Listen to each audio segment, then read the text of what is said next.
Warm greetings from India to each of you who have gathered for the G20 Interfaith Forum in South Africa. Whenever we meet in these global meetings, there is the possibility of not only listening to one another, but I think also the possibility of daring to dream, daring to do what we can do together.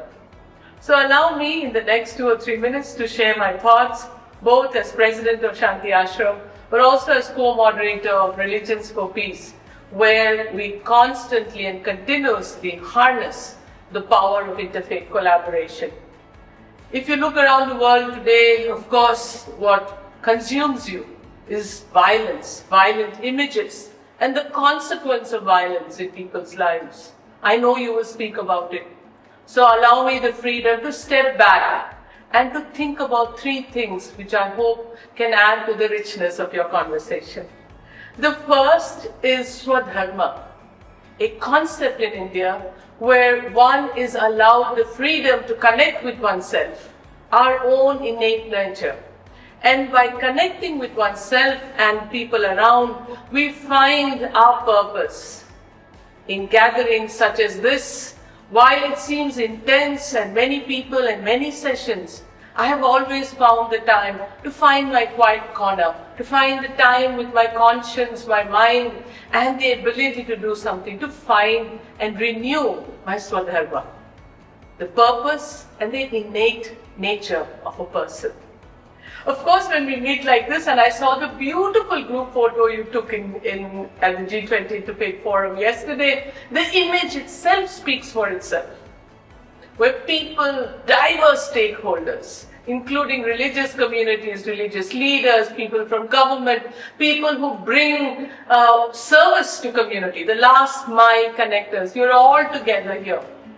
We have a beautiful word in the Indian tradition, we call it satsang, the company of good and able people. I hope that is also a gift you will take back from this G20 Interfaith Forum. Satsang, the company of people who are not only good, who have connected with their Swadharma, but as communities want to do something that can make this world a better place. This satsang doesn't happen automatically. There is a convening that is necessary. And therefore, my congratulations to the leadership of the G20 Interfaith Forum for convening so many of you at a time where the world has seen the highest spike in violence and conflict, at a time where children are experiencing deprivation, poverty, and almost a lack of hope. Many children are out of their homes. They are in camps, in refugee camps. Many children are deprived their fundamental rights to food, to education, to love and to life. Here the satsang has a greater meaning. As I speak of Swadharma and I speak of satsang, I have to speak about action. You in the forum are speaking about Ubuntu in action, a thought and a concept that our African brothers and sisters have given the entire world. I am because you are, Ubuntu. And you have added to it Ubuntu in action. I hope when you leave the forum, you will have concrete ideas and the energy to do what we can do together. There are 2 areas that I want to flag off. One, coming from the world of children, the experience of hunger, the weaponization of food, the breakdown of the chain of food distribution, and the inability of children to have a decent life with food is bothering me. It is bothering me every day. This is not the world experience that children must have in the most formative period of their life.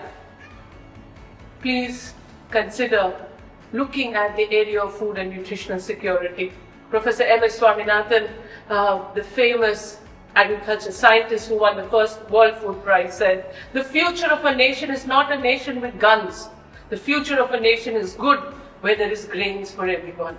The second that I want you to consider is the climate for peace. We have just celebrated the 80th year of the bombing of Hiroshima. The suffering, the consequence of violent means stares at us from Hiroshima, but also in the conflicts around the world.